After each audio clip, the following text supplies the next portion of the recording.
Pancho, nos vemos, gracias.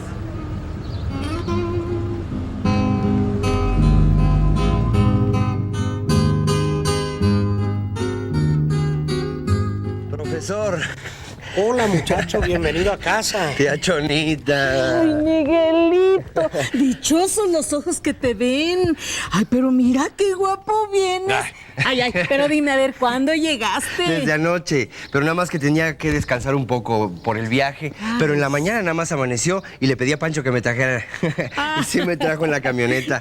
Y no saben el gusto que me da estar de nuevo con ustedes. Ay, pero siéntate, ¿cómo no? A nosotros también, ¿verdad, profesor? Siéntate, muchacho, a ver. Oye, por lo que veo, a ti no te afectó vivir en los Estados Unidos como a tus hermanos. Pues si nada más fui a trabajar. Pues si a eso mismo fueron ellos. Y ya ves lo cambiado que regresaron. Ay, sí, ahora todos tatuados, con su barbita de candado. Y esos sombreritos tan feos. Ay, no. Y lo peor de todo, que se les olvidó el español. Sí, ahora andan hablando ahí todos mochos. Ya me tienen harta con su "What's happening?", que su guasumara. Ay, se creen muy gringos. ¿Y sabes qué? Ya no les gusta comer mole. No, ni mis frijolitos refritos, que tanto les gustaban. No, ahora ya me tienen harta con pedir en la mañana su hotcakes, a mediodía que su ham and eggs, y en la noche que su hamburger. Ay, no, es tan imposible. Pero tía, de todas maneras, aprender el inglés es muy importante para comunicarse en aquellos lugares. Lo que bien se aprende, jamás se olvida. Sí. Ahí tiene usted lo que me ha enseñado el profesor, que yo le agradeceré toda la vida. Y sobre todo, algo muy importante, el amor a mi tierra, el amor a mi gente y sobre todo a mi lengua, tan rica, tan vasta, tan llena de historia. Tía, ¿usted sabía que el latín da origen a la lengua española? Oye, como el que se usaba en misa y en el rosario. Sí, no, pues en parte sí. Ay, sí, ahora me acuerdo. Qué bonito cantaba la salve el padre Mariano. ¿Se acuerda, profesor? Más o menos decía así: Salve Regina, Mater Misericordiae, vida dulcedo, espes nostra salve.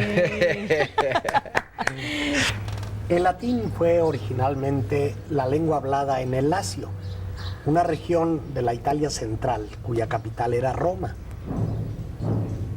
Más tarde, el latín predominó sobre los demás idiomas de la península itálica, el osco y el umbrío, erigiéndose en la lengua oficial del Imperio Romano.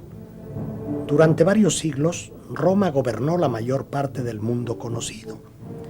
Conforme las legiones romanas conquistaban nuevos territorios, iban imponiendo a sí mismos su lengua. Con el tiempo, el latín impuesto a cada una de las regiones conquistadas fue evolucionando, dando lugar a la formación de nuevas lenguas conocidas como lenguas romances, románicas o neolatinas, entre las que podemos mencionar el rumano, el dálmata, el italiano, el sardo, el romanche, el francés, el provenzal, el catalán, el gallego, el portugués y principalmente el español, hablado en la actualidad por más de 300 millones de personas en 22 países del mundo, lógicamente en España y en América Latina, con excepción de Brasil, Haití y las Guayanas. Pero el español también se habla en Filipinas, aunque minoritariamente, y por una gran población en el suroeste de los Estados Unidos. Uy, sí, tía. Si viera cómo se habla español en California y en Texas, en ciudades como Los Ángeles, San Diego, San Antonio, y en provincias como Santa Rosa, Santa María, El Álamo, Santa Fe. No, ay, pues no. Ya sí, no. Todo eso era de México. ¿Y qué me dicen de Miami? Sí, no me digan que todos los cubanos que llegaron ahí en lanchita, pues habían tomado antes un curso de inglés. Pues yo creo que no. Sin embargo, es importante aclarar que el español, lo mismo que las demás lenguas romances, no proviene directamente del latín culto o literario en el que escribieron los grandes clásicos como Horacio, Virgilio, Cicerón o Julio César, sino del que hablaba el pueblo y del que hablaban principalmente los soldados romanos que se esparcieron por el imperio. Es como si comparáramos el español que hablamos nosotros con el español con que escriben sus libros Octavio Paz, Carlos Fuentes, Gabriel García Márquez o todos ellos. ¡Qué interesante! Entre el latín clásico y el latín vulgar hay diferencias lexicológicas, fonéticas, morfológicas y sintácticas, es decir, de vocabulario, de sonido, de acomodo de las palabras. ¿Se imaginan cómo diría la misma frase un orador y un soldado romanos? Dominus in domo sua est. Senior stat in sua casa. Ecus est in agro. Caballus stat in campo. Aculeus est gladius apis. Aquileu est espata de apícula. Taurus habet cornu in capite sua. Taurus tenet corno en sua testa.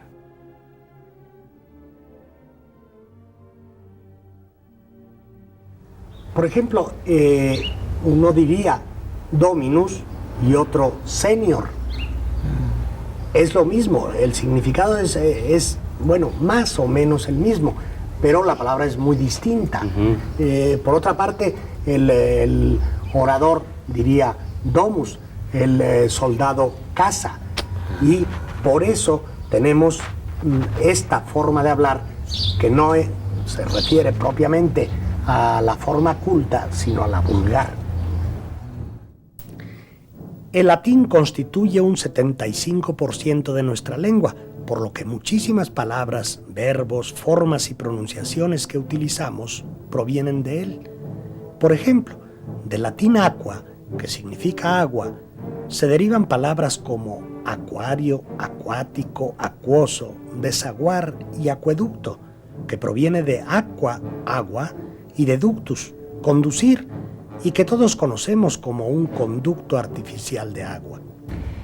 Aguamanil es también del latín agua.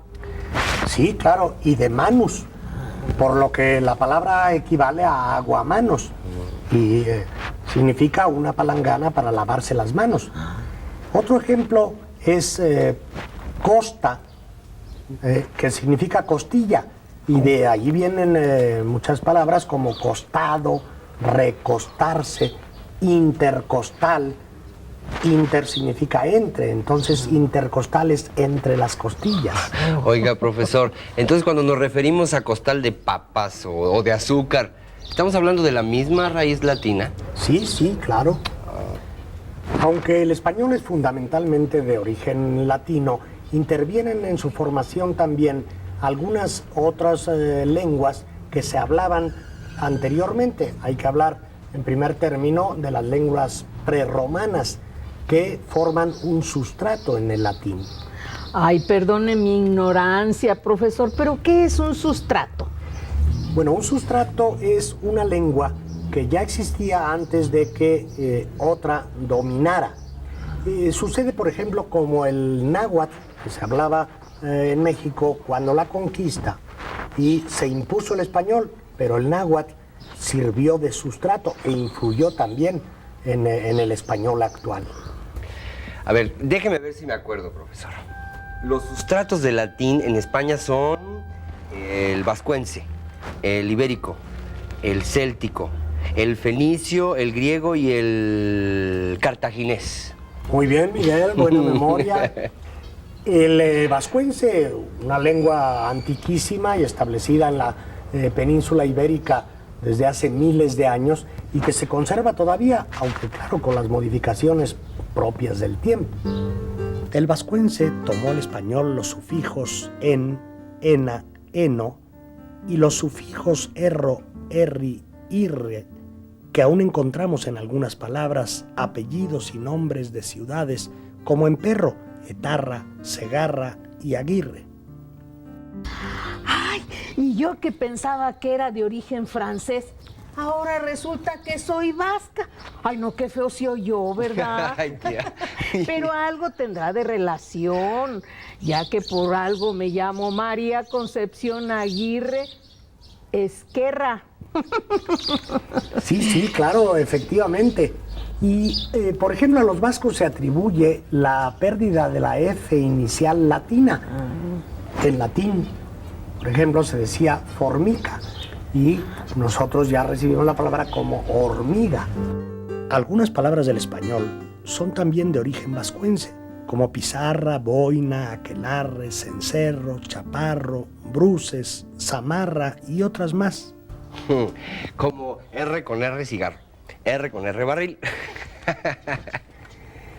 Ahora, por la costa oriental y regiones vecinas, se extendía, quizá como parte de un dominio más amplio, la cultura de los iberos. De origen probablemente norafricano, a ellos debió la península el nombre de Iberia.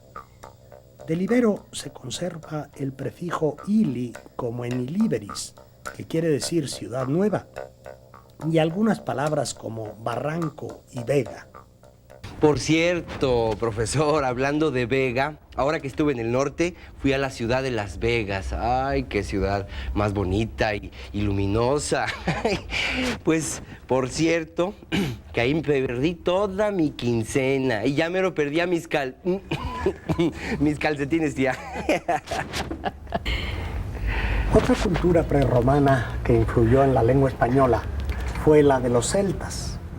De origen indoeuropeo, procedían del centro de Europa y con los primitivos iberos formó el pueblo celtíbero. Su lengua aportó algunos elementos a la evolución del latín, principalmente en el aspecto fonético o de pronunciación.